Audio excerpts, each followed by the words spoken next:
ایک بہن کا سوال ہے، فرماتی ہیں کہ میرا سوال یہ ہے کہ نفاس کی زیادہ سے زیادہ مدت 40 دن ہے، اس سے پہلے بھی عورت خون کے رکنے کی صورت میں غسل کر کے نماز ادا کر سکتی ہے، بلکہ کرنی چاہیے،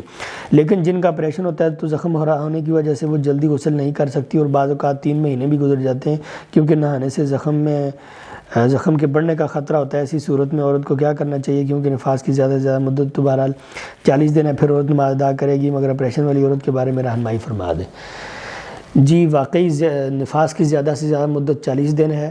اس سے پہلے اگر عورت کا خون رک جائے تو وہ غسل کرے گی اور نماز پڑھے گی، اور اگر 40 دن تک اس کا خون نہیں رکتا، 40ویں دن اس کا خون رکتا ہے تو پھر وہ 40ویں دن غسل کرے گی اور نماز پڑھے گی۔ اگر کسی کا آپریشن ہوا ہے اور اس کے زخم کا مسئلہ ہے یا اس کے جسم پر اور چوٹیں ہیں یا اس کی حالت تشویشناک یا خطرناک ہے تو اس کے لیے اسلام یہ کہتا ہے کہ فاتقوا اللہ ما استطعتم، تم اللہ سے اتنا ڈرو جتنی تمہاری اہلیت ہے، حیثیت ہے، اپنی اوقات کے برابر اللہ تعالیٰ سے ڈرو، یعنی جس حصے کو دھو سکتے ہو دھو لو، جس حصے کو نہیں دھو سکتے کوئی مسئلہ نہیں ہے، لیکن دھونا لازمی ہے۔ لا یکلف اللہ نفسا الا وسعها، اللہ تعالیٰ کسی انسان کو اس کی وقت، حیثیت، برداشت سے بڑھ کر تکلیف میں مبتلا نہیں کرتا۔ فرض کریں اگر ایک عورت ہے، اس کا پیٹ چاک کیا ہوا ہے اور اس کے پیٹ پر سارے کے سارے زخم ہیں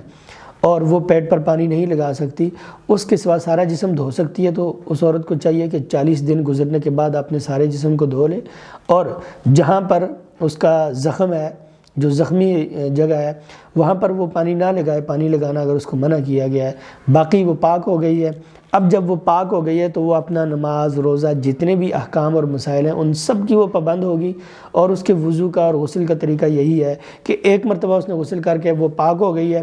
اب آئندہ وہ اپنی اس پاکی کو برقرار رکھے۔ اگر اس کو پھر غسل کی ضرورت پڑتی ہے یا پھر وضو کی ضرورت پڑتی ہے تو وہ وضو کامل کرے۔ اگر وضو کے اعضاء میں سے بھی کوئی عضو اس کا زخمی ہے یا اس پر پانی لگنے کی وجہ سے بگڑنے کا یا بڑھنے کا خطرہ ہے تو بھی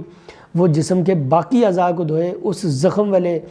عضو کو نہ دھوئے، اللہ تعالیٰ نے اس کو رخصت دی ہے، اور اس کے سوا جسم کے سارے حصوں کو، سارے اعضاء کو دھو کے وہ اپنی نماز، وہ اپنی عبادت جاری رکھے، اور جتنا وہ اللہ سے ڈر سکتی ہے، جتنی اس کی استطاعت اور برداشت ہے اتنا وہ اللہ تعالیٰ سے ڈرے، وہ اپنے زخموں کو بے شک پانی نہ لگائے، لیکن اس کے لیے یہ بات جائز نہیں ہے کہ وہ 40 دن کے بعد بھی وہ اس بہانے بیٹھی رہے کہ چونکہ میرے جسم پر زخم ہے اور زخموں کی حالت میں نہا نہیں سکتی یا پاک نہیں ہو سکتی، بلکہ اس کے لیے یہ ہے کہ جتنا وہ پاک ہو سکتی ہے، جن اعضاء کو دھو سکتی ہے اتنوں کو دھو لے۔ اللہ تعالیٰ کے ہاں وہ کامل پاک ہے، اللہ تعالیٰ کے ہاں وہ مکمل پاک ہے، اللہ تعالیٰ کے ہاں وہ اس کی کوئی بھی چیز گندی نہیں ہے کہ جتنی وہ نہا سکتی تھی اور جتنا وہ اپنے آپ کو پاک کر سکتی تھی اتنا اس نے کر لی ہے،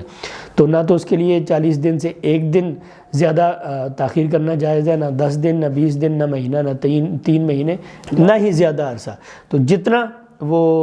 40 دنوں سے زیادہ تاخیر کرے گی اتنی گناہ گار ہوگی۔ اگر 40 دنوں کے بعد بعض خواتین کو یہ بھی مسائل ہوتے ہیں کہ 40 دنوں کے بعد بھی ان کا خون آتا رہتا ہے، تو اہل علم علماء کرام یہ کہتے ہیں کہ اگر 40 دنوں سے زیادہ کسی کا خون آتا ہے تو وہ نفاس کا خون نہیں ہے، بلکہ اس کی کوئی الگ بیماری ہے، اس کو پاک صاف ہو کر نماز پڑھنی چاہیے اور وہ جو خون ہے اس کو الگ بیماری شمار کرنا چاہیے۔